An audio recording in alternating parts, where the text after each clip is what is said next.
svorio kategorijos iki 72 kg. Tik po Paguodos kovos į varžybų mažąjį finalą pateko Marina Gast. 23 metų imtynininkė iš Austrijos, 26 yra ukrainietė Svetlanai Sajenko.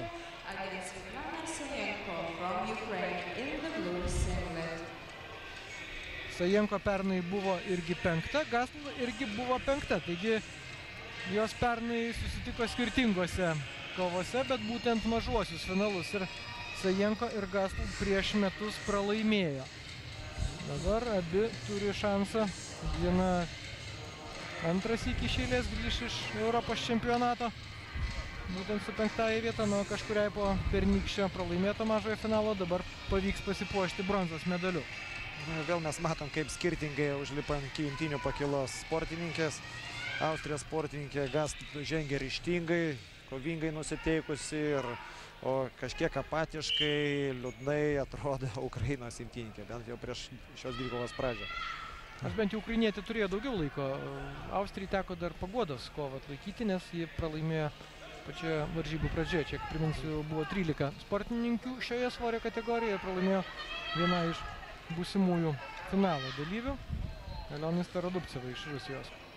Žvilgsniu vertinant imtynininkės, Austrijos imtynininkė atrodo gerokai fiziškai stipresnė, bet vėl gali nulemti kai kurios greičio, kitos techninis pasiruošimas ir panašiai, kurių gal taip pat nepamatysi. Ir tas paaiškės tik tai vykstant pačiai dvikovai.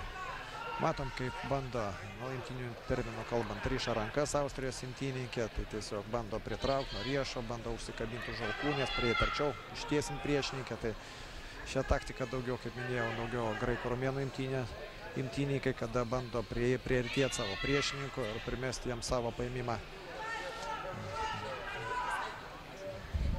Ukrainietė beje įveikė antrame varžybų etape Turkijos sportininkė Ilmaz, tą pačią, kuri mūsiškė Teresė Žvingilaitė šiandien pačioje pirmoje čempionato kovoje nugalėjo. Taigi, sakykim, taip, galbūt galėtume labiau sirgti už ukrainietę, kadangi jinai nugalėjo mūsiškės skriaudikė kabutėse, bet kol kas lygiosios. Minutė 20 praėjo.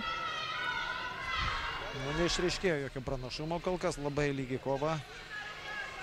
Ir praktiškai nebuvo nei vienos ryškesnės atakos, gal tiesiog vengia imtynininkės, kadangi vis dėlto atakuojant, bandant užgriebti koją, tenka paprastai nukristi ant kelių ir taip pat galima sulaukti savo priešininkės kontratakos, kuri tik ir laukia galbūt to, kad galėtų užbėgti už nugaros. Taip, jeigu aišku sėkmingai pavyktų tą ataką, galėtum užsikabinti už kojas ir tęsti veiksmą. Dėl to imtynininkės labai atidžiai, matot, ruošia savo, bando paslėpti savo tos tikruosius ketinimus, bando paruošti gerai savo veiksmą.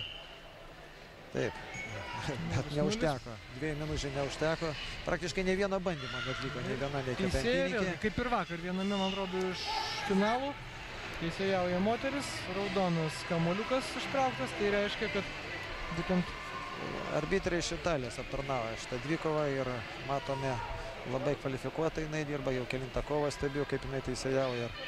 Marinai Gast suteikiama galimybė iš palankesnės situacijos pradėti šį 30 sekundžių epizodą.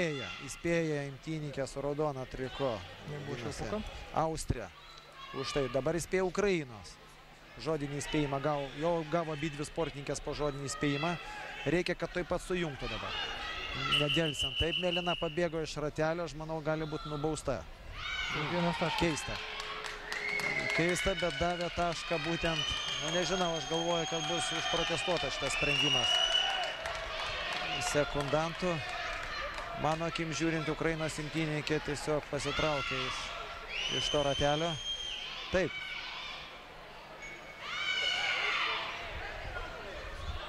Taip, dabar vyksta Austrijai taškas. Austrija. Ukrainietė pasitraukė, tai ko gero. Kol kas, taip, arbitras parodė tašką Mėlynai. Bet užsidegė tablo, taškas švieslentė užsidegė taip. Taip, kad matyt nuomonės įsiskyrė. Labai ryžtingai teisėjauja arbitrai iš Italijos, bet kol kas neaiškumų daug yra. Nieko nesupranta Italijos imtynininkė ir jos sekundantas. Pertrauka. Taip, ne, jisai vis dėlto Prašau. Austrijos sekundantas, taip, reikalauja, kad būtų vykdyta peržiūra. Nežinau, dabar kol kas jokios peržiūros nevyksta, todėl kad pagal galiojančias taisyklės, jeigu sekundantas išreikalauja peržiūros, peržiūra turėtų, taip, stabdoma dvikova vis dėlto. Taip, paaiškinsiu, kas čia dabar įvyko.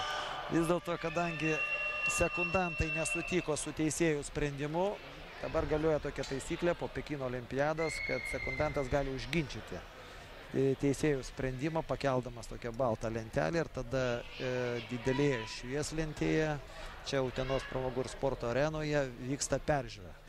Po peržiūros, kada bus galimybė pažiūrėti šitą momentą, teisėjai turės vėl patvirtinti arba pakeisti savo sprendimus ir tai įvertins viską FILOS Tarptautinės imtynių federacijos ekspertas. Ekspertas čia ketvirtas šalia 3 teisėjų, nepriklausomas. Jis turi jau kaip ir užtvirtinti tą, ką parodo teisėjai. Jeigu vis dėlto Austrijos protestas taip, vis dėlto nekeičia savo sprendimo kilimo arbitrė. Taškas ukrainietį, jos nuomonė. Taip, taškas ukrainietį. Gal dėl to, kad dėlsia sujungti rankas. Austrijos imtynininkai tiesiog laukia, kol arbitrė pastatys savo jos priešininką atgal, grąžinsi tą baltą ratuką kilimo centre, bet to neįvyko, tiesiog buvo nubausta jinai ir taškas jos priešininkė. Nu, tokios teisėjavimo peripetijos. Toks sprendimas galų gale ir... Sprendimas, taip. Austrai dabar jau prašyti pakartojimo nebeturi teisę. Dabar Austrai prarado teisę apeliuoti teisėjus šioje dvikovoje ir plus dar vienas taškelis, bet jis aišku visiškai nesvarbus, buvo skaitytas Ukrainos imtynininkai, taip kelinuką 2-0 laimėjo ukrainietė. Įspėjimas galioja tam kelinukui, per kurį sportininkai gavo, ar dabar jeigu po žodinį įspėjimą abi sportininkės jau turėjo? Ne, tas jau dabar nebegalioja vėl. Iki sekunčio. Kadangi buvo pareikšta pastaba su įvertinimu, tada jau viskas vėl nebegalioja. Ir kaip ir esant, sakykime, analogiškai situacijai, vėl galiotų tie patys, kaip ir pačioj pradžioj, teisėjo sprendimai. Taigi lieka tik daugiau nei minutė ir kova dėl Europos čempionato bronzos medalio. Be abejo. Šiek tiek išmušė iš vėžių Austrijos imtynininkė tokie sprendimai. Man atrodo, kad jinai jau nelabai atsigauna, bet reikėtų imtyniauti, nelaukti vėl burtų, o bandyti rodyti pranašumą čia. Bet vėl praktiškai nevyksta jokio net bandymo. Šioje dvikovoje imtynininkės daugiau kovojo Stampinas. Va, pirmasis gal realesnis bandymas, mėginimas taip ir vėl bando rodyti, kad atakuojama galva. Austrijos imtynininkė nukreipdama dėmesį ir taip pat krisdama ant kelių, jinai bandė užkabinti savo priešininkės koją, bet tokie yra parašymai. Jokio rezultato nebuvo. Rezultato nebuvo jokio ir rezultatas lieka 0-0. Kad abu kelinukai 0-0, man atrodo, mes šitame čempionate bent jau per transliacijas dar tokios dvikovos nesame matę. Bent jau viename iš kelinukų kažkuris iš imtynininkų po tašką sugebėdavo pelnyti. Ir ukrainietė. Taip, atidavė praktiškai likus 2 sekundėm.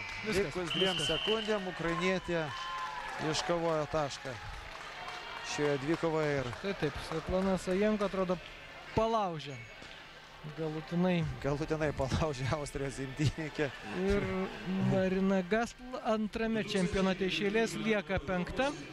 Na, o Svetlana Sajenko po pernykštės 5-osios vietos dabar šiandien kops ir ant garbės pakilos ji Europos čempionate pelno bronzos apdovanojimą. 26 metų sportininkė iš Ukrainos.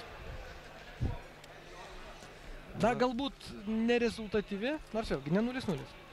Pelnė taškų. Mes kalbėjome apie ginčytinus teisėjų sprendimus ir taip pat galėjome savo akimis pamatyti vieną iš jų, kadangi daug kas sprendžia tokiose situacijose būtent teisėjai. Vėl pasikartosiu, būtent standartinėse situacijose. kada reikia labai tiksliai užfiksuoti pradinę padėtį, tada yra šiaip, kaip ir ant popieriaus surašyta, labai tikslus tie reikalavimai.